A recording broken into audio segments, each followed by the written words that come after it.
I started skydiving in 1975. I was 17 years old and kind of like totally gung-ho and didn't even think about risk at that time.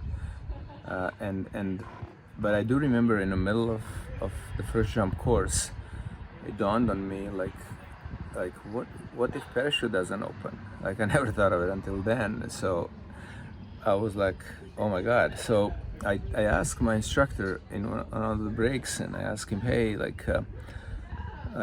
happens if parachute doesn't open? Like, do you die?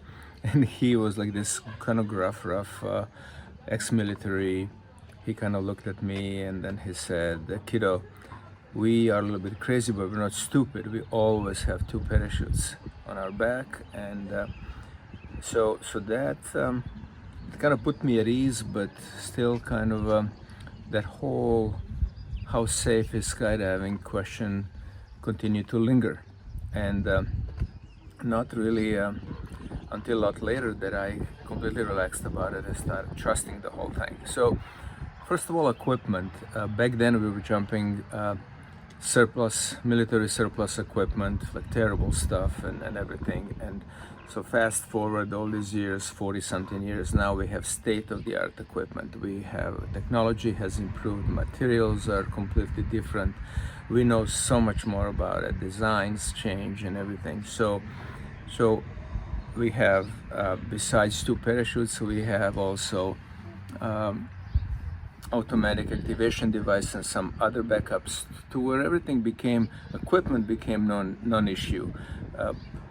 Where we are focusing now is actually a human factor there, which that has changed a lot. Again, we know more, our training methods have changed, our training our instructors is much more thorough now, and testing is different. So that has changed as well.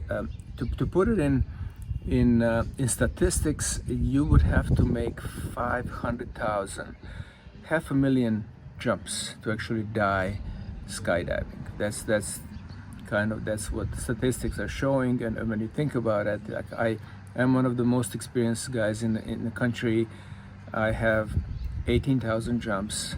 I've been skydiving 48 years, and so it's a lifetime of skydiving. That's all I've been doing my whole life, and I'm not even close to that number. So, I mean, technically, could it happen? Absolutely. It's a risky sport and everything, but then again, likelihood is small.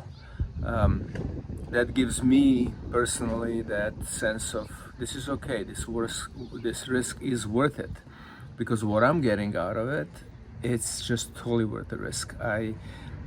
Like every time, and I evaluate this often. I have a family, I have 3 kids, and all that stuff, and obviously this question comes to my mind as well. Like, is this worth it? Is this sustainable?